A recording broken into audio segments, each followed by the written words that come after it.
Video শুরুতেই আজকে বলে দিচ্ছি, ভিডিওখানি কিন্তু একটুখানি বড় হবে, সবাইকে ধৈর্য ধরে দেখতে হবে। আজকে আমি বানাবো গোপীনাথের পুজোর ড্রেস। এটা স্পেশালি অষ্টমীর ড্রেস। তো ড্রেসটা বানাতে একটু দেরি হয়ে গেল। তোমাদের মনে আছে কিনা আমি জানি না, আমি সর্বপ্রথম গিয়েছিলাম গোপীনাথের পুজোর জামার কাপড় কিনতে। আর সেখান থেকে আমি সোজা চলে গিয়েছিলাম মনার বাড়ি, আর কাপড়ের টুকরোটা মনার বাড়িতেই রেখে এসেছিলাম। এই কারণে যে ওর মনের মাধুর্য মিশিয়ে এই কাপড়ের মধ্যে কল্পনার রং মিশিয়ে সবটুকু ফুটিয়ে তুলবে, আর করেছেও সেটা। তোমরাই বলো তো নকশাখানি কেমন করেছে। মনে মনে অনেক দিন ধরে কল্পনা করে রেখেছিলাম যে এই বছর গোপালকে এমন একখানায় জামা পরাবো। তো মনা আমার সেই স্বাদটা পূরণ করলো। আমি পার্ট বাই পার্ট কেটে দিয়ে এসেছিলাম কাপড়টা। একটা হচ্ছে আমার গোপীনাথের, আর একটা মায়ের গোপীনাথের, আর ভেবেছিলাম যে ঠিক ম্যাচিং করে টোপরও একখানা বানিয়ে দেব। তো এই লেসটুকু তো আগেই আমার ছিল ঘরে আনা, ভাবলাম যে লাগিয়ে দেব। কিন্তু তারপর হঠাৎই মাথায় আসলো যে এত সুন্দর কাজের পাশে এই লেসটুকু কি মানাবে? এই কাজটাই না হয় হাইলাইট করে রাখি আমি। একটা ড্রেস তো বানিয়েইছি লেস দিয়ে, ছেলে মেয়ে আর মা একই রকম ড্রেস পরবো, সেটা না হয় তোমরা ভিডিওর মাধ্যমেই দেখে নিও। আর এই যে আমার গোপীনাথের জামাটা কেমন হয়েছে বলো তো। যদিও আমি বানিয়েছি, কিন্তু এত সুন্দর নকশা কাটা না হলে জামাটা কি এত সুন্দর হতো? গোপীনাথকে পরালে না জানি কত সুন্দর লাগবে। সেদিনও তোমাদের সঙ্গে ভিডিওর মাধ্যমে শেয়ার করব।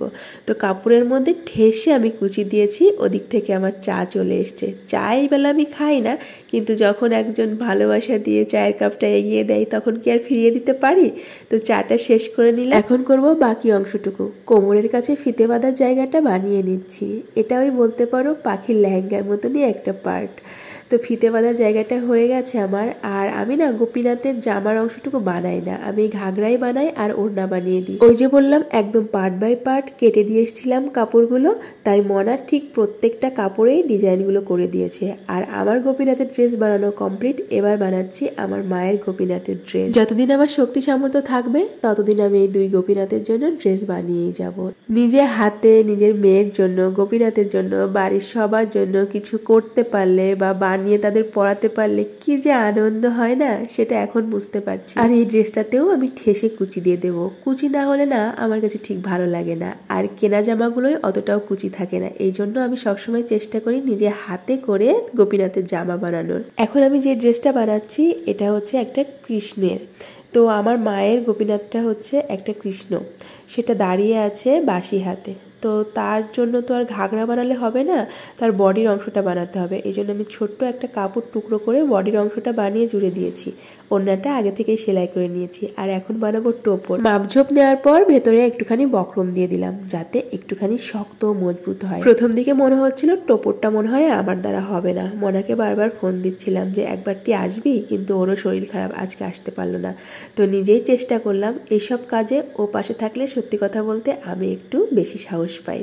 তো এই যে অবশেষে অনেক ঘোরানো ফেরানোর পর টোপরের শেপটা কিন্তু চলে এসছে। আর এই ময়ূরের পালকটা জন্মাষ্টমীতে যে গোপীনাথের জন্য ফুলের টোপর এনেছিলাম সেখান থেকে খুলে রেখেছি। এটা আমার এই কাজে লেগে যাবে কখনো ভাবতেই পারিনি। কেমন লাগছে তোমরা বলো তো। একটুখানি সাইজ মতো কেটে নেব, তারপরে একটা হাতে সেলাই দিয়ে জুড়ে দেবো, তাহলেই হয়ে গেল আমার গোপীনাথের টোপর। মহা অষ্টমীর সকালে গোপীনাথের সাজটা আমি মনে মনে কল্পনা করছি এখন। আমার গোপীনাথকে দেখতে কেমন লাগবে সেটাই ভাবছি। গোপীনাথদের জামাগুলো বানানো হয়ে গেলে ও বাড়িতে একবার যাবো, দিয়ে আসবো। আর নিজে হাতে গোপীনাথের সামনে এই ড্রেসগুলো রাখতে পারলে আমার যে কি ভালো লাগবে। তো টোপরটা ফাইনাল ডিজাইনটা কেমন লাগছে তোমাদের? আমার কিন্তু খুবই ভালো লাগছে।